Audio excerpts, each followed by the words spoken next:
Kesempatan kali ini kita akan mencoba untuk membaca memberikan harokat terhadap satu matan hadis yang mana terjemahnya ialah setiap makhluk atau perbuatan baik adalah sedekah.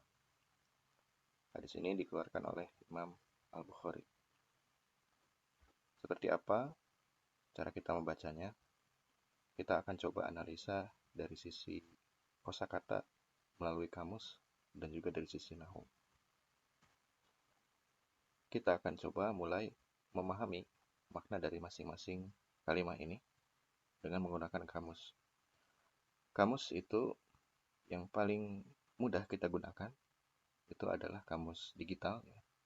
Dan untuk menggunakannya kita perlu men-setting keyboard di laptop kita, di komputer kita ataupun di smartphone kita agar bisa memiliki fungsi untuk mengetik huruf-huruf Arab. Karena dengan itulah kita bisa menginput entry yang ingin kita cari. Nah, kamus digital yang cukup bermanfaat dan dia daring dan tersedia versi desktop maupun versi Android itu adalah kamus Al-Ma'ani. Kalimat yang pertama kita coba lihat. Nah, di sini ini adalah kul ya. Nah, di sini belum diberikan harokat akhir ya. Kenapa? Karena untuk harokat akhir itu nanti dibahas dari sisi nahunya. Karena dari sisi nahu itu kita akan mengetahui harokat akhirnya. Dan fungsi dari kamus itu cukup sampai harokat sebelum akhir saja. Artinya kul ini adalah setiap atau seluruh ya. Kita masukkan di sini. Berikutnya. Nah, ini dibacanya ma'ruf ya. Sama dengan kul ya. Di sini harokat akhirnya tidak disebutkan. Mengapa? Karena untuk harokat akhir ini akan dibahas dari sisi nahunya. Setelah kita menemukan dari sisi kosakatanya ya melalui kamus. Nah, di sini ma'ruf itu sendiri memiliki dua makna setidaknya ya. Yang pertama itu adalah yang dikenal atau yang terkenal atau yang termasyhur, di mana ma'ruf ini berasal dari kata arafa ya'rifu ya. Arafa artinya mengenal ya. Man arafa nafsahu arafa rabbahu. Barang siapa yang mengenal dirinya maka akan mengenal Tuhannya. Nah, kalau kita tasrifkan arafa ya'rifu ma'rifatan fahuwa arifun wa dzaka ma'rufun. Jadi arafa telah mengenal, ya'rifu sedang atau akan mengenal, ma'rifatan pengenalan, arifun artinya orang yang mengenal, orang yang mengetahui, sedangkan ma'rufun itu artinya yang diketahui. Nah, di sini itu makna yang pertama ya. Tapi juga ma'ruf ini memiliki makna lain ya. Jadi dalam bahasa Arab ataupun dalam bahasa lain, satu kata tidak mesti memiliki satu makna. Bisa juga memiliki makna yang banyak, dan di sini kita akan memilih ya, makna mana yang sesuai dengan konteksnya. Sesuai dengan konteks ungkapan ini ya. Karena nanti pada akhirnya setiap makna itu harus dipilih. Kira-kira makna yang mana yang sesuai untuk konteks di mana dia berada ya. Nah, makna yang kedua itu adalah kebaikan ya. Jadi ma'ruf itu adalah kebaikan atau perbuatan baik ya. Kita coba masukkan di sini ya. Kebaikan maksudnya perbuatan baik.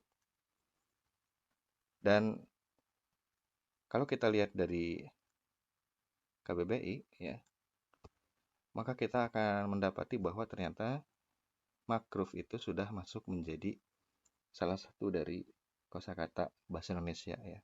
Terbuktikan dengan keberadaannya di dalam Kamus Besar Bahasa Indonesia. Nah, ini saya memperolehnya dari versi digital ya. Bisa dicari ya di Google untuk mendapatkan situs KBBI yang versi digitalnya. Nah, kalau misalnya kita mendaftar ya, masuk ke situs tersebut, situs KBBI ini, maka kita akan diberi informasi tentang etimologinya atau asal katanya ya di sini. Ini berasal dari bahasa Arab ya, ma'ruf ya. Nah, di sini diartikan tradisi baik. Itu nanti ada juga penjabarannya. Kata ma'ruf di sini itu berasal dari kata arafa ya. Ini arafa ya, arifu dan sebagainya. Nah, di sini juga sama ya, diartikan dua tadi. Yang pertama perbuatan baik, yang kedua adalah terkenal atau masyhur. Nah, berikutnya yang terakhir ini sedekah. Ya, ini sedekah. Artinya sedekah, derma atau kebajikan. Kita ambil saja salah satunya, sedekah. Itu semua apa yang bisa kita temukan ya dari kamus tentang 3 kalimat ini ya. Bagaimana cara bacanya, kemudian artinya apa. Di sini kita memperoleh arti setiap kebaikan atau perbuatan baik adalah sedekah. Nah, berikutnya kita harus menemukan harokat akhirnya.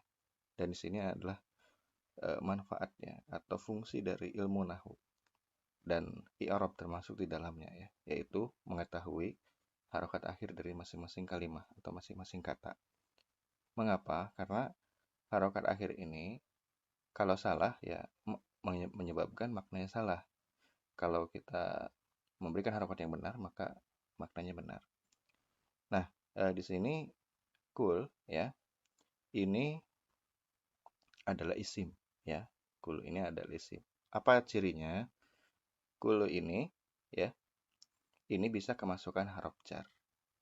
Misalnya min kulli atau ala kulli gitu. Ala huruf jar, min huruf jar. Dan dia sesudahnya kul ya. Misalnya innallaha ala kulli syai'in qadir.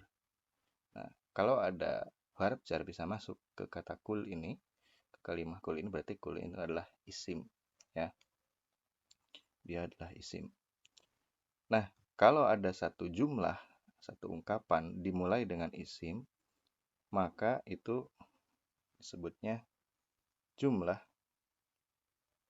ismiyah ya.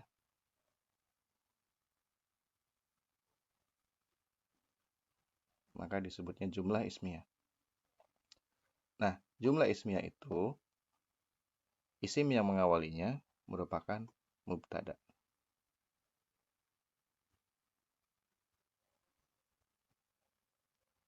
Ya. Dan mubtada ini marfu' ya, atau dibaca rofa. Alamat rofa dari kul ini itu adalah dhamma. Sehingga kita baca kullu ya. Jadi bukan kula ataupun kuli, tapi kullu.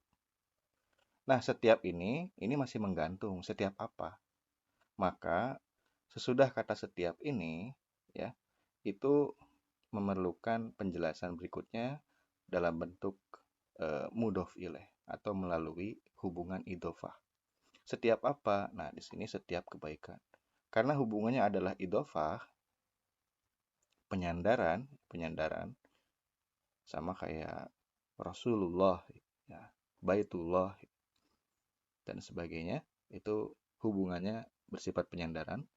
Nah, di mana ya, untuk isim yang pertama ini selain mubtada dia juga sebagai mudhof ya, dan isim yang kedua ini sebagai mudhofun ilaih. Nah, i'rab dari mudhof ini sesuai dengan kedudukan dia dalam jumlah ya. Misalnya sebagai mubtada ya udah i'rabnya adalah rafa ya, dan cirinya adalah dhammah ini. Nah, sedangkan mudhof ilaih maka dia harus majrur atau dibaca jar. Dan ciri jar dari isim ini ya, itu adalah dengan harokat kasrah. Ya. Jadi kullu ma'rufin ya, kullu ma'rufin.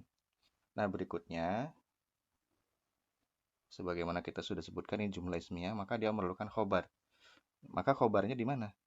Khobarnya ini adalah yang kalimat terakhir, yaitu sedekah. ini sebagai khobarnya. Nah, jadi setiap kebaikan adalah sedekah. Ya, setiap kebaikan itu apa? Apa yang ingin dijelaskan tentang setiap kebaikan itu? Nah, penjelasannya adalah ini, sodakoh, sedekah, ya. Dan khobar itu dibaca rofa, ya, sebagaimana mubtada. Dan ciri rofa, ya, alamat rofa dari sodakoh ini sebagai isim mufrad itu adalah dhammah, ya.